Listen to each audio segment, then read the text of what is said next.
Fala, família da Natação Criativa! Quero agradecer muito a sua presença e já te pedir um favor. Segue o nosso canal, ativa a notificação e, claro, compartilha essa entrevista que alguém precisa saber disso. E você que pediu uma segunda parte, a gente falar sobre leis, legislações, ajudar esse gestor à deriva aí que não sabe que caminho tomar, eu trouxe a doutora Joana Doim, advogada, para falar sobre isso. Muito obrigado pela presença, Joana. Uma honra estar aqui novamente com vocês. Oi, pessoal. Muito bom.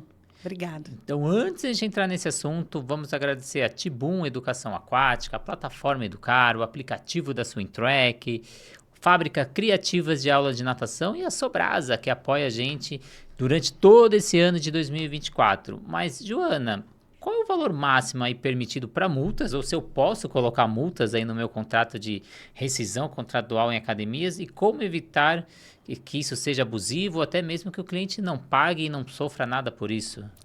Ó, começamos já arrancando, hein? Muito bom. Bom, prazer estar com você aqui mais uma vez. Prazer estar com todos vocês. Espero que a gente tenha uma conversa aí muito gostosa. Falando de contrato com clientes, né? Limites de cláusula, o nome disso é cláusula penal. É uma cláusula que traz uma penalidade, né? Então, ela é cabível hoje para os planos de fidelidade, ou seja, aqueles que não são pré-pagos, são aqueles que eu tenho um maior período, normalmente a referência é mensal, né, do que a gente tem, dificilmente é menos do que um mês. Às vezes existe um day use, alguma coisa, mas são pontuais e pré-pagos.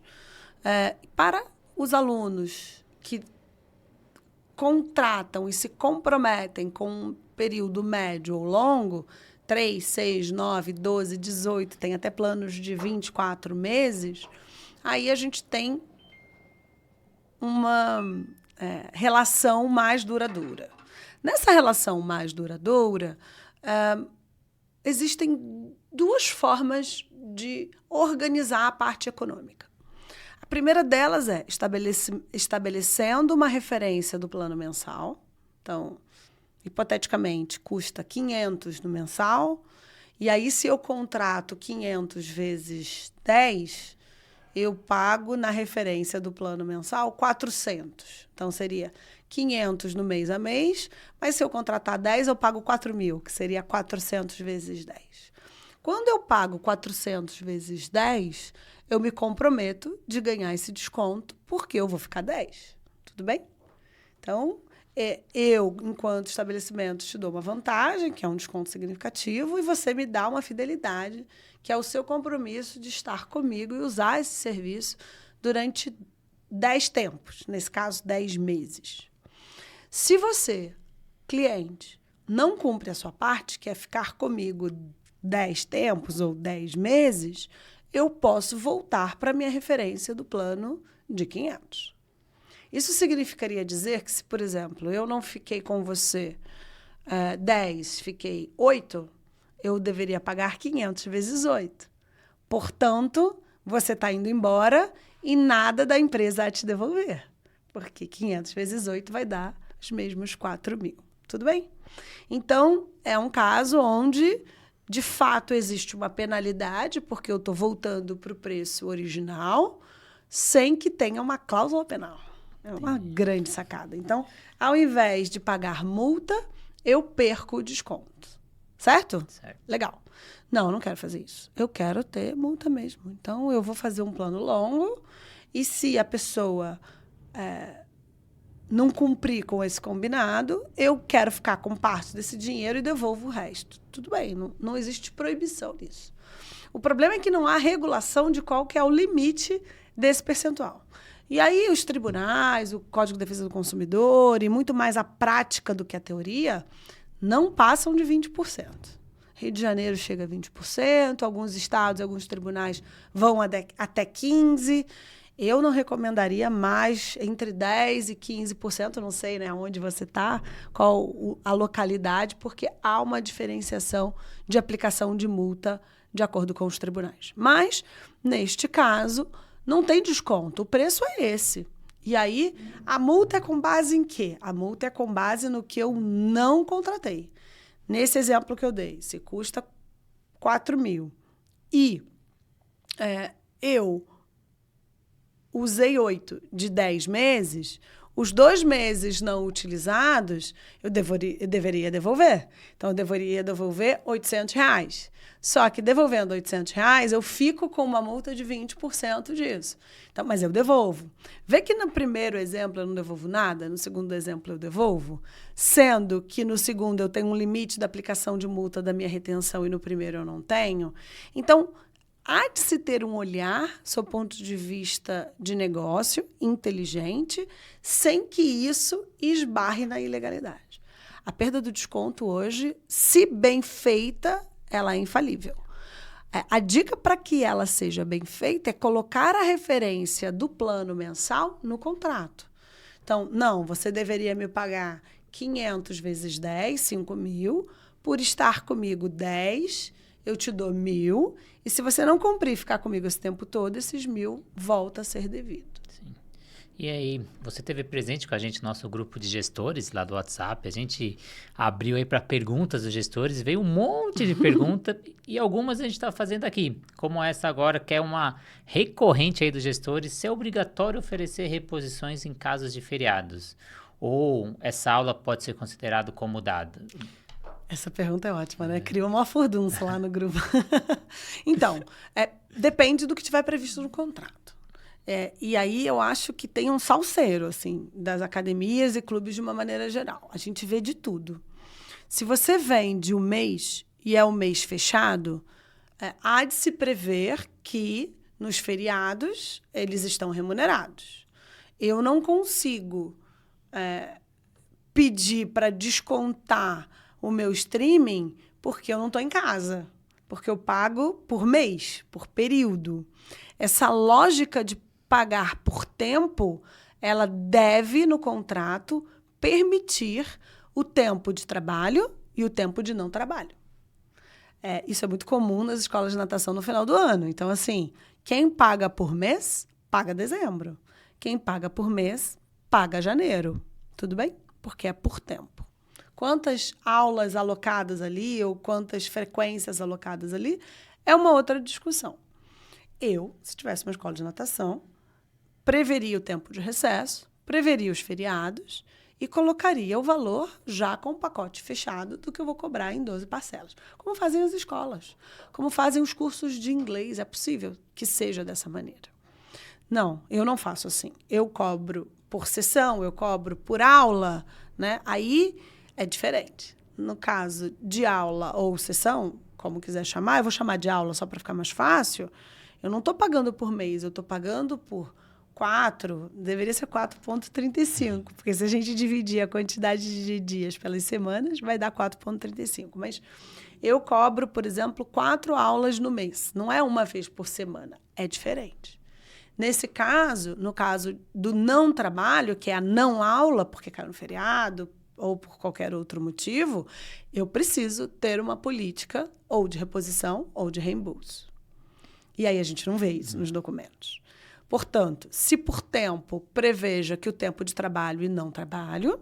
Se por aula, preveja o valor da aula, o valor do tempo do pacote e que consequências da não aula. Por culpa da empresa, por culpa do cliente ou por culpa de ninguém, porque feriado não é culpa de ninguém.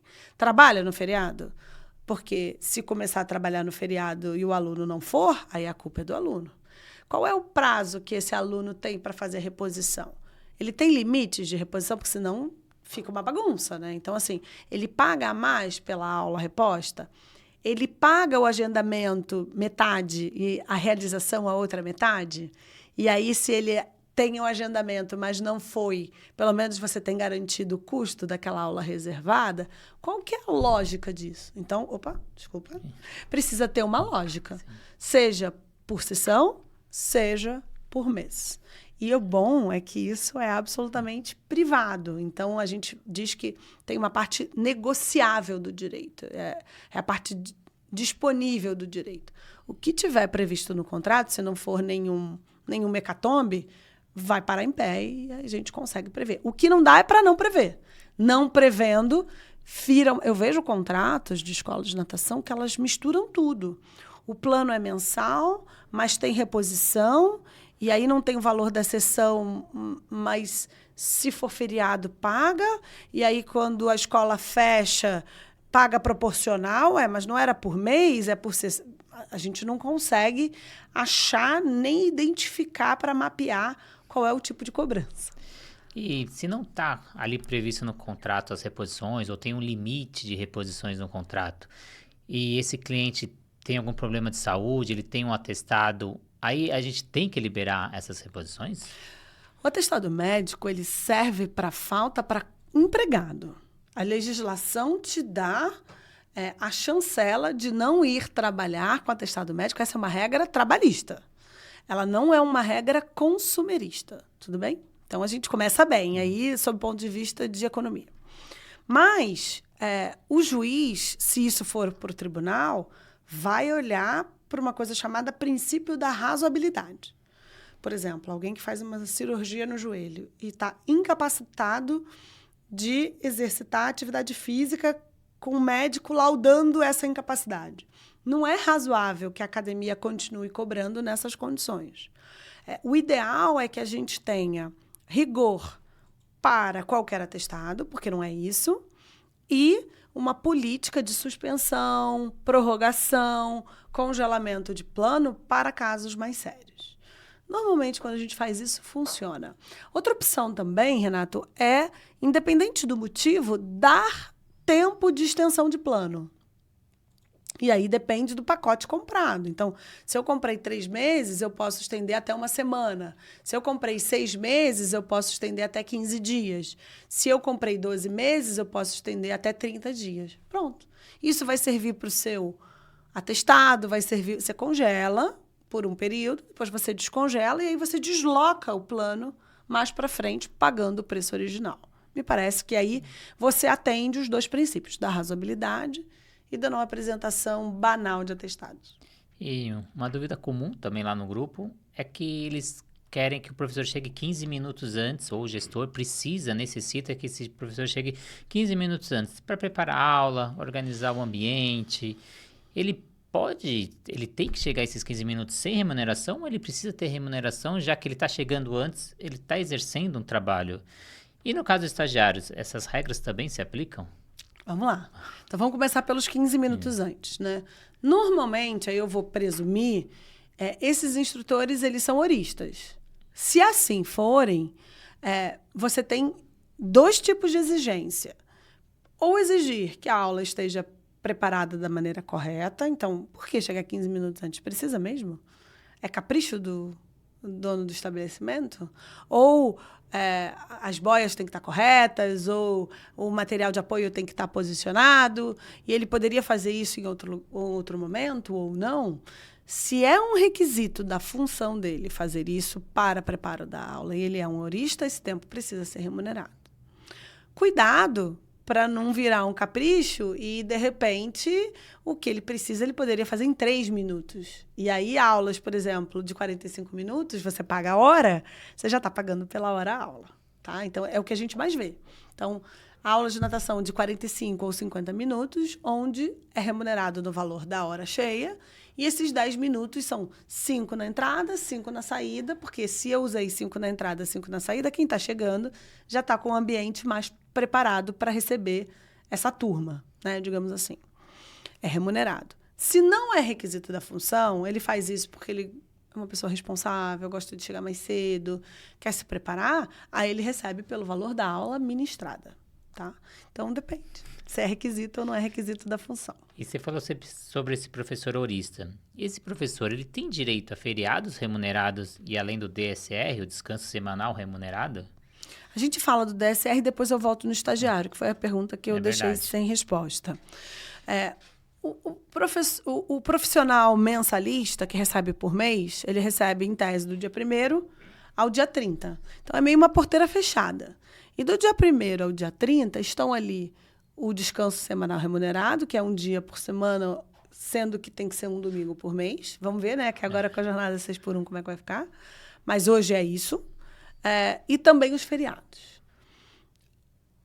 Esse cálculo do descanso semanal remunerado, para o horista, ele é adicionado no valor da hora. Porque como eu trabalho por hora, eu não sei quantos domingos... O domingo descansado do horista está sendo pago no valor da hora. Então, é comum você ver valor da hora-aula dentro do Olerite e embaixo DSR ou RSR, descanso semanal remunerado ou repouso semanal remunerado, que vai entre 14% e 16% do valor da hora-aula, a depender da quantidade de domingos e de feriados no mês. Então, esse valor é o contador que faz e ele é variável. Isso significa dizer que o horista ele já está sendo remunerado pelo feriado descansado. Tudo bem? Se ele trabalha e cai 1 hora no dia do feriado, aí ele recebe como hora extra. Então, ele recebe o descanso do feriado no DSR e ele recebe o trabalho do feriado na hora extra. E uma ação comum em academias e clubes é aquela política de recesso ou de férias coletivas. É possível implementar essas políticas de recesso ou férias para alunos e professores? E eu tenho que colocar isso no contrato? É super possível, né? As férias coletivas, elas têm características legais. Então, não existe férias coletivas só para um punhado de gato pingado. Férias coletivas é quando você para. Tem que avisar no sindicato e tem peculiaridades de acordo com acordo ou convenção coletiva, tá? Você, normalmente, fecha atividades nesse período. Ela conta como tempo de férias, não é férias coletivas mais os 30 dias? Essa é uma pergunta comum, por incrível, mais estranheza que nos possa causar, assim. Então, algumas pessoas acham que férias coletivas é uma coisa, férias individuais é outra. Não. Férias coletivas é quando todo mundo tira junto parte das férias abatidas de cada colaborador. Em relação aos recessos, para os clientes, precisa haver previsão contratual. Então, a gente volta na sua primeira pergunta. Quando eu pago 12 meses e sei que do período, vou chutar, de 15 de dezembro a 15 de janeiro, a empresa está fechada para o recesso, eu sei que eu vou utilizar 11 e pagar 12. Volto ao exemplo das escolas, dos cursos, enfim. Meus filhos fazem inglês, eu pago 12 meses e eles frequentam 9 nesse caso, que é 1 mês de férias em janeiro e 1 mês em julho, que não tem aula. Mas a gente paga e tem previsão contratual para isso, tá? Eu gosto, nesses casos, de trazer a anuidade, porque no plano anual você não vai ter muito problema com esse recesso. Agora, se você tem um cliente que contrata em dezembro, só o mês de dezembro, talvez você tenha problemas com isso. Então, há de se fazer uma distinção para os planos de longo prazo e para os planos de curto prazo. É razoável que em dezembro, se eu vou fechar no dia 15 e eu tenho um plano mensal pré-pago, porque plano mensal é pré-pago, eu tenho uma proporcionalidade. E talvez não seja razoável num plano anual que eu tenha essa mesma proporcionalidade. Vai depender do que está previsto no documento. E aí a gente tem regras até diferentes para estagiários, né? Como que o estagiário entra aí nesse descanso período remuneral, de férias, até época de provas da faculdade, ele tem que sair uma hora mais cedo. Vou beber uma aguinha. Fica à vontade. Como se cabe tudo isso agora para o estagiário? Então, a CLT, que é a Consolidação das Leis do Trabalho, ela é destinada aos empregados.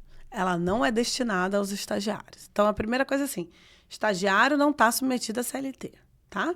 E é na CLT e na Constituição que a gente tem previsão de férias, de DSR, é lá. Estagiário tem lei específica. E aí, por mais análogo que sejam esses benefícios, eles não são a mesma coisa.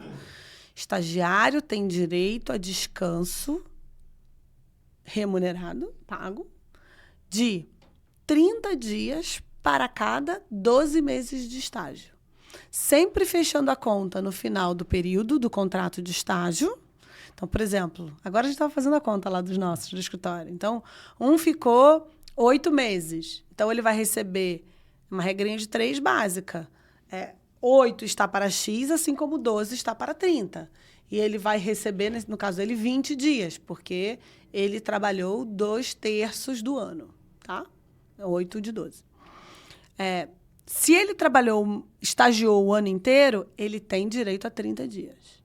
Precisa ser compatível com as férias escolares, né? E de preferência, ele até pode dividir, não tem problema. Ele pode tirar metade em julho, normalmente, né, o calendário escolar, metade em dezembro, desde que preservada essa proporcionalidade. Ele não tem direito a vale transporte. Muita gente fala, posso descontar vale transporte de estagiário, mas ele tem direito ao custeio de ida e vinda do estágio. No seu conteúdo é muito parecido, mas não está submetido à lei do vale transporte. Ele não pode fazer hora extra, o limite dele é de 30 horas semanais ou 6 horas diárias. Ele não pode trabalhar em horário noturno, então de 10 da noite às 5 da manhã, estagiário não trabalha. Muito bem. E a gente tem aí uma dúvida de professores, que é comum também, personal de natação, ele pode atuar como MEI? E quais são as alternativas legais para esses profissionais autônomos? Poxa, essa pergunta é difícil, hein? Essa é. Vamos lá. Pode atuar como MEI? Não. Microempreendedor individual, ele tem atividade específica, ele tem o CNAE, que é o Cadastro Nacional de Atividades Econômicas específica, e no segmento das academias, o personal foi excluído. Já foi possível existir, sonegou demais, o governo federal tirou. Junto com os arquivistas, eles foram excluídos. Acho que lá para 2018, mais ou menos, já não podia mais. Joana, mas então eu vou ser professor particular. Não vai, você não é isso, você é personal. Eu vou ser treinador. Não vai, não é isso, você não é personal. Personal pode... É uma atividade específica que não está incluída no rol de possibilidades do microempreendedor individual. Ponto. Não existe o jeito certo de fazer a coisa errada. Mas então, quais são as minhas alternativas? O que eu posso fazer? Você pode ser uma empresa individual, no Simples, começando com uma alíquota de 6%, não é o fim do mundo. Hoje tem site, plataforma de contabilidade que você pode utilizar, porque o contador é um custo marginal relevante dentro, né, da organização de muitos personagens. Ou você pode continuar na pessoa física, o que hashtag eu não recomendo do seu ponto de vista econômico. Mas é uma possibilidade. Se você não for uma empresa, será considerado um profissional autônomo. E aí tem que emitir RPA, senão o fisco vai te pegar, né? E para quem é gestor e não quer contratar por CLT, às vezes por demanda, só no período que eu preciso contratar mais professores, eu consigo contratar esse profissional por CNPJ? É possível. A terceirização da atividade fim já é autorizada no Brasil, mas ela está num lugar, pensa numa casa, ela está num espaço, num cômodo de extrema exceção. Então, a gente precisa ter muito cuidado quando diz que pode, porque às vezes é o aval que aquelas pessoas com pensamentos impuros precisam para fazer a coisa errada do jeito errado. Os profissionais que estão subordinados, que estão sobre continuidade, que não têm a sua própria clientela, que dependem da clientela da academia, que têm onerosidade, habitualidade, continuidade, são empregados. E aí não tem nada a ver se ele pode ou não ser um PJ. Ele até pode ser um PJ. Mas se previstos e representados os requisitos do vínculo de emprego, empregado será. Que é o que a gente vê na maioria esmagadora dos cenários das academias, tá? Agora, eu posso ser um PJ, eu posso ser alguém, por exemplo, com uma atividade muito específica, alguém que tem dentro da água, pegando o exemplo aqui da natação, alguma habilidade ou uma aula muito específica. Sei lá, eu sou especializado em crianças com deficiência física numa academia que não tem essa pegada. Eu sou especializado em respiração ou em alta... Não sei, de repente tem algum ponto que tira ele da curva do plano de serviços oferecidos por esse estabelecimento, que dá a ele a possibilidade de ter uma clientela dele. Ele leva a clientela, ele é quase um personal ali dentro. A gente teve agora um caso da Carolina Ferraz, da Globo, que pedia vínculo e não ganhou. Porque a Carolina Ferraz, é um bom exemplo esse, ela independe da emissora, ela tem uma figura dela profissional que não é só um braço da empresa. Ela tem autonomia dentro da imagem, dentro do que ela faz. Ela pode fazer o que ela faz em qualquer outro lugar. E, por isso, ela entra nesse mesmo cômodo que eu te dei de exemplo dessa exceção. Portanto, é possível você ter um PJ desde que ele tenha menos subordinação. Não é que ele não vai cumprir as regras da empresa, né? Todos cumpriremos. Mas ele tem um lugar especial e normalmente específico com a sua própria clientela. Aí dá para fazer. Eu sei que a gente tentou pegar todas as perguntas lá do WhatsApp, mas você sabe que foi impossível, né, Joana? A quantidade de perguntas que a gente teve naquele WhatsApp. E eu queria que você falasse para quem ainda tem dúvida, para quem quer saber um pouco mais, como achar a Joana nas redes sociais e quais projetos as pessoas podem entrar aí para poder ter esse auxílio. @doinadvogados é o nosso Instagram. Lá tem artigos, vídeos. Eu acho que é o lugar mais fácil que todos podem nos acompanhar. A gente agora tem um projeto da comunidade, né, chama Fórum Legal, onde na ponta dos dedos, pelo WhatsApp, em grupo, a gente vai poder tirar dúvidas, que mais ou menos um trailer do que a gente fez com vocês. E @Joana Doin no Instagram também, só me procurar que eu estou à disposição. Então, entra lá no Instagram da doutora, escreve que você quer entrar nesse grupo, mais de 100 pessoas já estão na lista de espera e acesse esse grupo aí para você ter esse apoio aí.